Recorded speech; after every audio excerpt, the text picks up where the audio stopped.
Has anybody ever tried to rate a tornado? And I would like to know why you can never get to the end of a rainbow. What's the worst disaster in Iowa?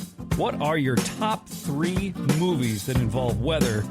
Welcome to Weathered Questions, where we answer the questions on your radar. Welcome into Weathered Questions, the podcast where we answer the meteorology questions on your radar. My name is meteorologist Jan Kaj, joined by my friend and co-host Kai O'Mara, and we are so glad to have you here. We're starting to pick up in weather here over the last week or so, getting a little bit more active stuff to talk about. So those questions are picking up as well, kind of naturally as that happens in the spring. But thank you guys for asking us your questions, for trusting us with your curiosities. And if you have something that you want to ask about or something that you hear today sparks another question, be sure to submit your own questions. weatheredquestions@gmail.com, and you can join in on the conversation. Kai, how have you been this week? Been very good. Very, very busy with work last week, and the family survived the time change. Daylight saving just crushes my soul. When you get up on that Sunday morning and you go, gosh, it's still dark and I'm tired. And then you realize it's still light much later than you thought. But here's the great part. We're getting a lot of kids that are playing outside now. Last few days have been awesome. Yes. And now just that up and down and up and down and up and down. And this is the time of year you can still get snow. You can still get, some thunderstorms. So you can also have some really nice days. But I did want to share a little misnomer about daylight saving time. This is a clip from way back when. It's not an audio clip. It's a newspaper clip. This is submitted way back when in 2011. 2011. This was submitted to the Des Moines Register. The snow is melting faster because of daylight savings time. There is the same amount of sunlight, but the extra hour of afternoon sun is warmer than the hour of morning sun. Go back to standard time and the melting will slow down and less flooding. Problem solved. Clearly this is like an opinion section Hampton. Or something. Yeah, like an editorial. So this person thinks that just by pressing a button on their alarm clock, they can change the rate that snow melts. Mm-hmm. So I actually, because of this, we used to do weather-wise questions at the station. And my weather-wise question every year did have to do with this and how much hour or how much daylight would we gain? The proper answer is like 2.5 minutes. Yes. And every year people would jump all over. No, we're gaining an hour. Like, we're not though. We're not. It's just the clock looks different. Go to Arizona. They didn't gain an hour. Hello. Yep. So yeah, the Earth didn't change. So anyway, there's that misnomer floating around out there. I actually put it up on social media because I thought it was funny. It is like it's just ridiculous what some people think right now. Back then, clearly, too. 15 years ago, we do gain a little daylight, just like we do the day before and the day after. Like you said, about 2.5 minutes, and that is it. We're not changing anything else. We are changing. Yep. Time is a human construct. That is all we're changing is what the clock says and when it says it. And one of the biggest things as meteorologists, though, is, how much it affects your timing now of daytime highs. Because when you were forecasting, you go into February, early March, you're going to hit your high about 3:30. Now you're talking 4:30, almost 5 o'clock, you're going to hit your highs. And it's going to be like that now for a while, all the way through early to mid fall. So that time change means business. That noon lunchtime walk the next 2 weeks might not be as warm as it was just a few weeks ago. Just something to think about. But that after work walk might be nicer. A little better, or might be a little brighter, a little longer as well. And the after dinner walk will be heavenly, unless there's a massive cold front, in which case get out of the way and stay inside. Yes, correct. Yeah. Well, yeah. So we just wanted to take a little trip to the past for that one because that was just too interesting not to share. Funny and yet sad at the same time. Yeah. Well, hopefully that concept, they've changed what they think about daylight saving in the last 15 years. Hopefully, but probably not. Who knows? Also probably true. So the other big thing that happened last week was we had one of the earliest violent tornadoes in the history of the state of Michigan. Yeah. And that was an interesting event for sure. And it just goes again. Kind of like we talked about several episodes ago. Meteorology is getting better, but we don't have all the answers. There's still going to be stuff that happens outside that bullseye. And those Michigan storms were definitely one of those things. And that kind of gets us, Jan, into the cloud of the week. We're going to call it wall cloud. How about those wall clouds? Yeah, a lot of people may have heard of a wall cloud, but maybe can't necessarily identify one. And this is one of those times where Kai and my history and broadcast meteorology, like I really wish I could show you a picture, but everyone I know has it. a computer in their pocket, so you can just Google wall cloud and you'll be able to see a picture of it. But what a wall cloud is that's where our tornadoes tend to originate from. And it is a special part of a cumulonimbus cloud. So that's our thunderstorm cloud that we've talked about before. And that cumulonimbus cloud is miles and miles and miles tall, right? It goes basically all the way up to the top of the atmosphere. And the wall cloud is a very teeny tiny little part of that cumulonimbus cloud on the bottom. It is like a separate lowering that kind of jets out from the bottom. And you can, if it is, tornadic, you can generally see visibly the rotation in that. Obviously, hopefully you are not somebody who is out looking at that and you are getting to your basement and getting to that safe place. But if you do happen to see that, you can generally see with your eyes, like you can actually watch the rotating happening in those wall clouds. So that wall cloud, again, it's a lowering a section of the big cumulonimbus cloud.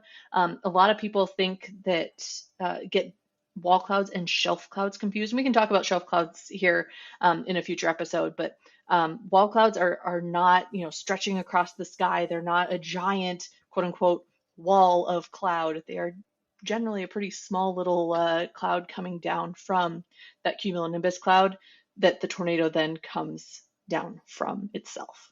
Yep. Very typically, that's how the process goes.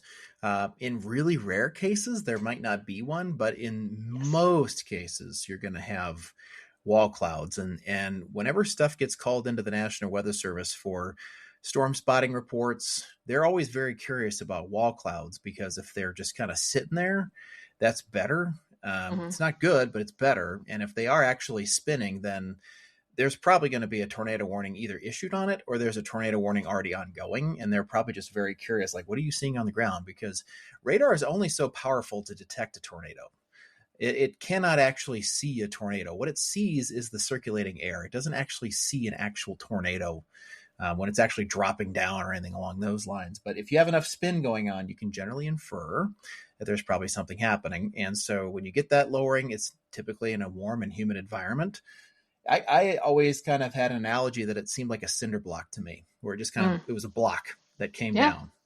And once you start seeing that, then you know that, all right, there's something fairly serious going on in the weather. So I think that's a very appropriate cloud of the week, because March, you'd be surprised, from February to March, the amount of severe weather in the country ramps up considerably. And that's all parts east of the Rockies can get some really substantial weather. And then April, it continues on that path, and so on and so forth. And May and June, finally it peaks. So we're on the hill right now. You're going to start seeing more and more of this here in the next few weeks. Before we go to the next question, you mentioned something that I want to call back real quick, that the radar indicated warnings that we sometimes get, when it's dark out and we don't have spotters able to see tornadoes or actually confirm tornadic activity, a lot of times that's when we'll get those radar indicated warnings. Absolutely. Versus a spotter confirmed, or even if it's just even if it's daytime but we just don't have spotters in that location. That's what we're looking at as meteorologists. Those National Weather Service meteorologists that are putting those warnings out, they're looking at the rotation, and when you get those wall clouds that are rotating, that's maybe there's not a tornado on the ground, but you have a tornado warning. It's because of that wall cloud and that rotation that's happening, that it's likely to happen. And we want to give everybody as much time as possible to react, because time matters when these warnings are happening. Yep, it definitely does. Definitely does. So yeah, we saw a lot of the watch and warning process late last week, with all those watch boxes coming out and lines of storms coming through. And March is traditional for that. So we'll see. I did see some people, we're going to get into this at the very tail end of the show here. I did see some people kind of quote unquote calling it, just rating the thing. Oh yeah, I've heard the lots. Weather Service came out, and I was like, no, that's a no, which we'll get to that a little bit later on. But no. So when we're starting to talk about, this is going to be our trivia question here this week, and you're not really even going to have any options. You're just going to have a chance to think about it because there's only one answer, but we're just going to toss this out there for you. So when we do have tornadoes come through, first off, winds out of tornadoes are traditionally not measured. They are estimated based on the damage that they cause. And there is, I almost blew it. Oh my gosh. I'm just going to read the question. I almost gave it away. I'm going to read the question. We can talk after. Here it comes. What scale do meteorologists use to rate tornado strength? Think about it for 5 seconds, and I will try not to blow it as you're thinking about it here. We'll give you some music to listen to keep Kai silent. Yeah, you shut me up here, and we'll come back in a bit. Today's trivia question. All right, I'm taking over. Kai's trying to give away answers, so I'm going in for well, I guess, this is the part where you do give the answer if you do want to do it. But the question today, trivia question, is what scale do meteorologists use to rate tornado strength? And the answer is the enhanced Fujita scale, or the EF scale. We will accept both answers. However, we will not accept just Fujita scale. Correct. That is an old scale. That is a retired scale. That is not the current scale. It is EF, or enhanced Fujita. And at that time, by the way, there was nothing wrong with that scale. Nothing wrong with the scale at that time. But we just learned.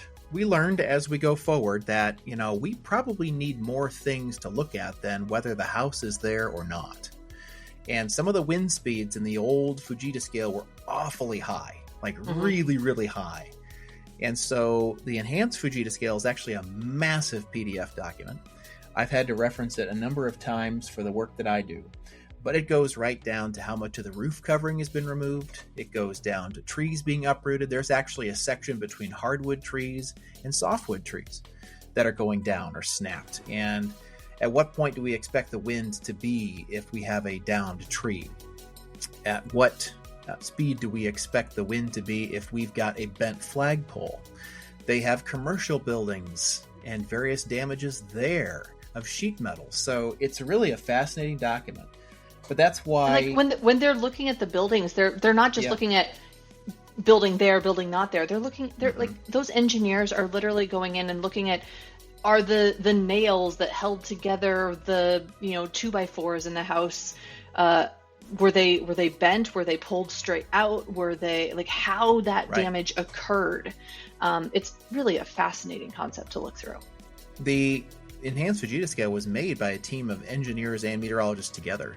So it's definitely a time that those two sciences get very close, because you do need that. Because if you think about it, you might ask yourself, well, we're going to estimate winds of 170 miles an hour. There's the weather equipment that would have been able to measure that probably got blown off its pole.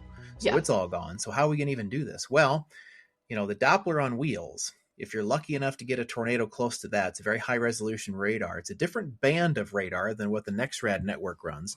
And so it's much more higher resolution, and it's perfect for wind. And so as a result, you can get some pretty high resolution stuff, but it's still not on the ground. See, it's up above a little bit, but it's still not on the ground. So we can get really impressive wind readings from that. But then also, if a roof gets tossed, you go and you talk to an engineer and say, how much wind would that take to do that? And then these guys will actually go to the wind tunnels. That's what they did a long time ago when they made the enhanced Fujita scale and actually test this stuff out. So it is, and that's why it also depends on the construction. If you have an old house that's 100 years old and you look at that thing and you go, man, that thing's about ready to go down. Well, it probably will someday in a storm. Or how many, just imagine next time you go out in rural Iowa or rural Minnesota, how many barns do you see that are halfway over? Does it really take 90 miles an hour to knock those down? Or maybe it's 65 that'll knock those down. Now you have a brand new housing development and a tornado goes through and there and rips that up. Well, now we're different. Now, so the enhanced Fujita scale assumes that proper maintenance has been done and that construction is up to code. If it's not, then it's tougher to apply it. But if it is, then it's a nice application. So that's why the folks that are calling some of these ratings ahead of time, it's definitely an irresponsible thing to do. Absolutely. Makes everybody's job harder after the fact, especially trying to log when and where this thing went and what the damage points were, because I can just tell you, as somebody who's had to be involved in litigation with tornadoes, that kind of stuff just confuses everybody. So don't do it. Just like a town got damaged, Weather Service is rating it. We'll see what it is. And then you'll have guy that, it's a EF5. No, it's probably not. It can be frustrating, right? Like when you have those really big systems that come through and damaging storms, and you don't have a rating, sometimes for days. That can be frustrating to people, because I feel like human nature is that we want to blame something. And so we can't, it's not good enough to just say a big bad tornado came through. We want to say it was an EF5 or whatever the rating is. Yeah. Well, that's on purpose, by the way. Exactly. Yeah. Yeah. It's designed to do that. If you have a Weather Service office that is taking 2 days to come to a conclusion, I don't want to speak for them, but just in my experience, you probably have at least an EF4. And the reason why they're doing that is they're bringing in additional professionals. They're bringing in other coordinators, other warning folks to say, hey, does this all look good to us? We're about to enter this tornado on this date into the database. We don't want to screw it up. What do you guys think? And they will have nice talks back and forth. And then the public just sits there and, I'm sorry, you got to wait. Let's just get it right. That's what we're paid to do. So and get it right. To expand on that a little bit, right? Like we talked about this enhanced Fujita scale. There is, again, like a 70-page document that has all of the different things and all of the, if it's this wind speed, this, and if it's this. But here's the thing, that would be really great if it hit one building and one type of thing. But if it hits a house and it does EF3 damage, but then it hits a school and it does EF4 damage, but it hits a store and it does EF2 damage, those are the things that they're talking through and thinking through, right? And the other side of that is it is a scale. There is different speeds that, if it's 200 here, but it's 201 here, which side of that scale are we going to fall onto for everything? So there's a whole spectrum that they're looking at. One of my bucket lists this year, and if I'm able to do it, I'll share the experience, but one of my bucket lists this year, I'll have to see if they want to let me on or not. The Des Moines office might. The next storm survey we have to do. I would love to go along with them, just in the position that I'm in, because we do have to deal sometimes with the results of storm surveys. And they very well may say, hey, come along and observe the process. I mean, it's federal government process. It's open, it's the open record. So it's like, well, you know what? Yeah, maybe I should go along and see what it's like, because I've never done that before. And it would be very fascinating, I think, to see what they have to look at. And I would definitely pick a weak storm where nobody gets hurt. Absolutely. They're going to go out, look at a house, and then come home. That's that's perfect. Yep. Get home before the sun goes down, which is later now because of daylight saving time. Exactly. There you go.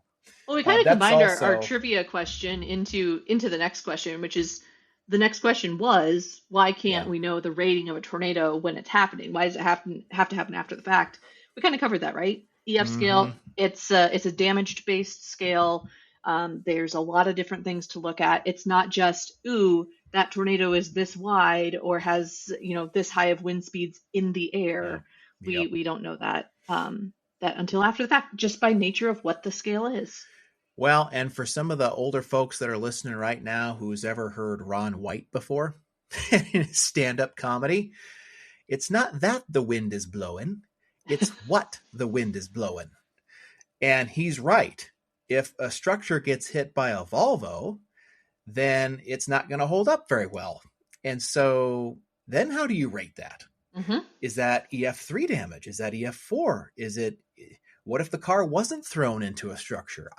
There's all sorts of nuances here. And I can almost guarantee you that every rating is not perfect. They're just trying to get it as close as they can get it. Yes. We're doing the best we can. And that's why the wind ranges are actually pretty wide. They're about a 30 mile an hour wide range to allow for some variability. I just pulled up, actually. I pulled it up because you were talking about the Fujita scale and how high those were. EF scale, for example, an EF2 is 111 miles per hour to 135 miles per hour. Yep. And Significant the for sure. entire enhanced Fujita scale, an EF0 starts at 65, and an EF5 is anything over 200. By comparison, the Fujita scale, because I am much less familiar with that, the regular Fujita scale, which was pre-2007, started at 40 miles per hour and went all the way up to 318. Like, Yeah, a little wide there. We rarely, that that F5 band would have been 261 miles per hour to 318 miles per hour. Very rare that Yep. would have ever been needed. And I think what one of the sticking points there was how do you logically tell the difference on the ground between 261 and 262? Like, how do you logically tell that? The ground's going to be scoured anyway. So that's why EF5 has been lowered. Isn't it 200 plus or is it 205 plus? It's anything over 200. So EF4 is 166 to 200 and EF5 is over 200. Yeah. So there you go. So there's at least more wiggle room now. Like at 165, there's still maybe some stuff left that they can test and look at. It's still something that you can determine a difference, determinal difference. Over 200 is just unfortunate. And even with bringing that band down by 118 miles per hour, we still have very rare EF5s. So it's not like we lost something in that. Which if is anything, we've made claim. the database, I think, a little bit better. Absolutely. And that's another point of caution because, I think 2007, when somebody says, well, the F4s and the F5s are what they were, well, now we're seeing more of them. Well, yes, because remember, back in that period of time, an EF4 or 5 now was actually a 3 then. Yeah. So, of course, we're logically going to see more of them. What you kind of have to do is look at the wind speed that was assessed. And you kind of have to do that to try and compare and contrast rather than go by the numerical. If you're doing a tornado project, for example, if you're a student listening and looking for something to do, just think about that, that when the EF scale changed over, that was a big deal for the industry. People were, first off, we all welcomed it, I think, but it was difficult. I remember having, 2 screens up with the old F scale and the EF scale and what they are now, because in 2007, when I first started in TV, we just changed over. Yeah. And I had been used to the F scale my whole college career and everything. So you don't want to know where I was in 2007, Kai. Were you at least in school? Yes. Good. I was in middle school. Okay. That's fine. All right. Final quick topic here, Jan, before we wrap this one up. We need to address something.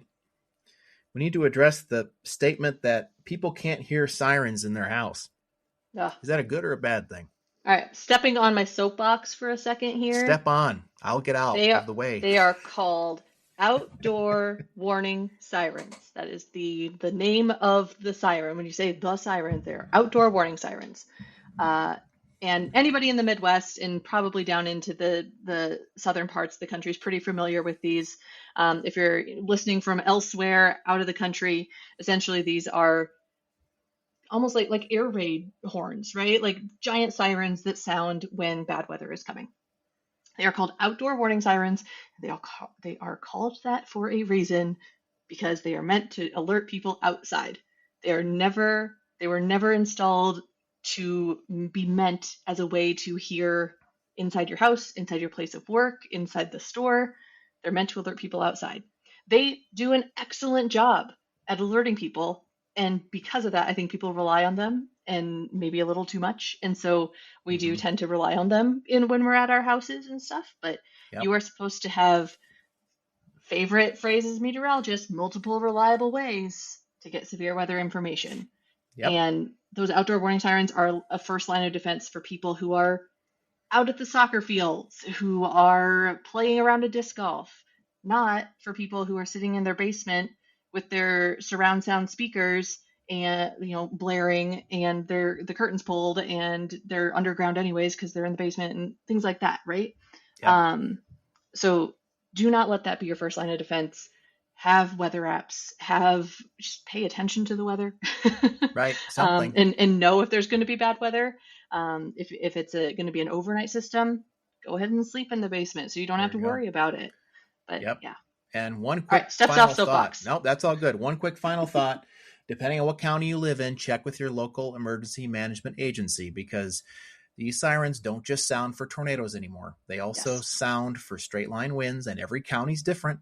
And they also sound for giant hail, which we have not had that yet. At least, Did you hear the knock? Iowa, yeah. Did you hear the knock?